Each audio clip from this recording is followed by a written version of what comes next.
안녕하세요. 합법공출판사의 최미희입니다. 아이책 만들어주기 이번 회는 이 책 분석하는 거 네 번째예요. 지난 시간에 일상과 미래로 분류를 했다고 말씀드렸는데 그 일상과 미래로 분류한 네 번째 절 이거를 할 거예요. 근데 이 책을 분석하다 보니 5장 전체가 사실은 자료 화면으로 이 책을 띄워줘야 돼요. 이 그림을. 그런데 이제 그게 안 되니까 말로 하자니까 조금 애매한 면이 있어요. 그래서 이 책을 갖고 계시면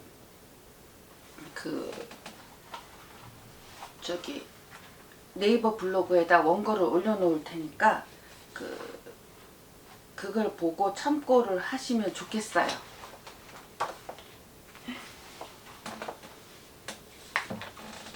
이 구분이란 게 이렇게 절대적인 건 아니잖아요. 지난 시간에 그 얘기를 구구절절히 말씀을 드렸고요. 그럼에도 불구하고 우리가 이제 무엇을 설명하려면 분류를 해서 나누어서 각각에 대해서 얘기를 하고 또 그거를 종합해서 하나로 이제 설명하고 이게 두 가지 방식으로 하잖아요. 그 과학적 설명이라고 하는 것이. 그래서 이제 나누었는데 일상과 미래로 나누어 봤어요. 그래서 일상으로 분류를 한 거를 이렇게 쭉 뽑아 보니까 공통점이 뭐냐면 학교 생활이나 수업과 관련되어 있었어요. 이렇게 뽑았어요. 이거 자료 화면을 못 띄워주다 보니까 이걸 이렇게 보여드리면 시간이 너무 많이 나가서 몇 개만 이렇게 보여드릴게요. 상상의 대회. 근데 이제 이거는 학교에서 뭐 운동회를 했을 거 아니에요. 그 경험을 기본 모티브를 해가지고 그린 그림이에요. 5절 외로운 이산이의 하루는 이제 3차 학교폭력 시기예요. 교장은 광분했고 반 아이들과 학부모, 지역사회 사람들은 가열차게 집단 따돌림을 조직적으로 실행했어요. 아이도 이해가 안 가는 경험이었겠지만 저도 그래요. 어떻게 이럴 수가 있을까? 6번 엠나기 가슴 다친 분노는 아마 이 학교폭력을 집단 따돌림을 겪으면서 아이는 마법이 필요했던 것 같아요. 7번 살고 싶은 동네는 표지로 하고 싶은 그림이었어요. 아이들이 많아서 항상 같이 놀 수 있다는 바람이 담겨 있어요. 근데 실제로 일상이 아니라 현실에는 없는 바람이죠. 요즘은 동네 골목에서 못 놀잖아요. 자동차 뭐 이런 게 있으니까. 이 그림은 표지로 삼고 싶은 그런 그림이었어요. 집이 많이 있고 연립주택들 같아요. 그리고 아이들이 많아서 동네에서 같이 뛰어노는 그림이에요. 살고 싶은 동네. 아이가 진짜로 소망하는 동네예요. 그 다음에 11절 놀이터집. 이것도 현실에 없는 원하는 집의 모습이에요. 가끔 집 그리기를 하는데 아이가 그려놓은 집을 보면 그곳에서 살고 싶은 재미있는 장소예요. 아이가 좋아하는 곳은 재미있는 장소였어요. 밥 먹는 곳과 잠자는 곳을 빼면 전부 실내, 실외, 옥상, 마당 전부 놀이터예요. 왜 우리는 이런 생각을 못했을까요? 우리가 집을 짓는다면 이런 집을 지어야 되겠다 이런 생각을 했어요. 13번 어지러운 숫자를 보면 수학이 어려운가 봐요. 마법사가 등장하지만 제 생각에는 아이가 수학을 배우면서 느낀 자기 감정이 그런 것 같아요. 그래서 일상으로 구분했어요.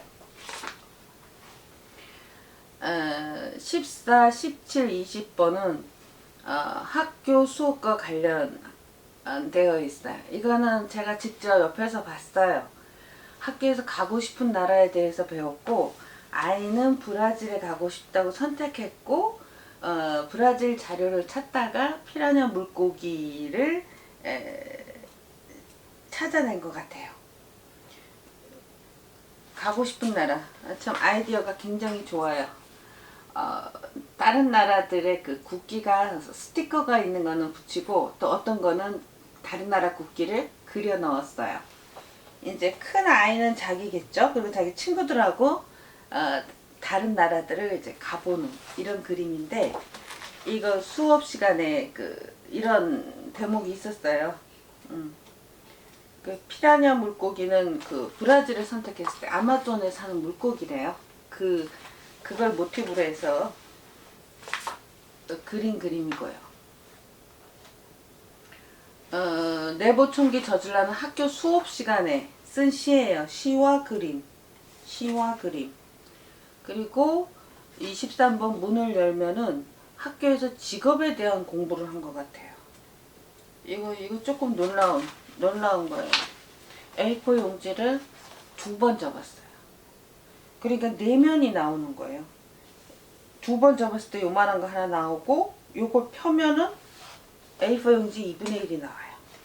그래서 그걸 다시 또 펴면 A4 용지 전체가 나와요.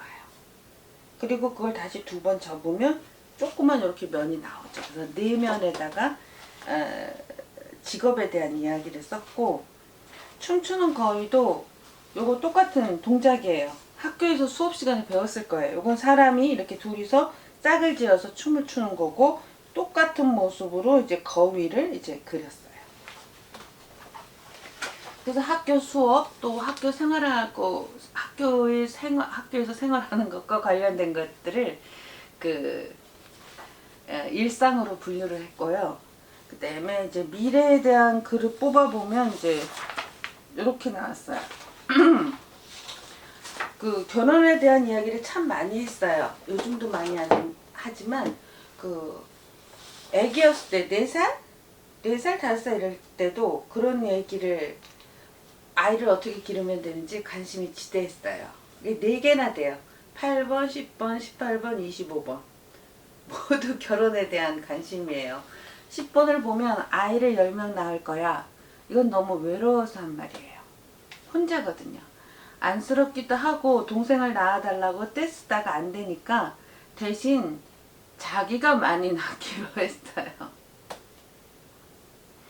그 다음에 12번, 17번, 18번은 뭐냐면 나는 과학자가 될 거야. 17번 가고 싶은 나라. 그 다음에 28번은 새가 되어 날자. 이거는 표지 그림. 28번은 표지 그림. 이거는 이 3개는 아마 가까운 미래에 성취하지 않을까 해요. 아이는 자기 정체성을 어떻게 말하냐면 나는 만들기야. 그렇게 할 정도로 만드는 것을 좋아해요.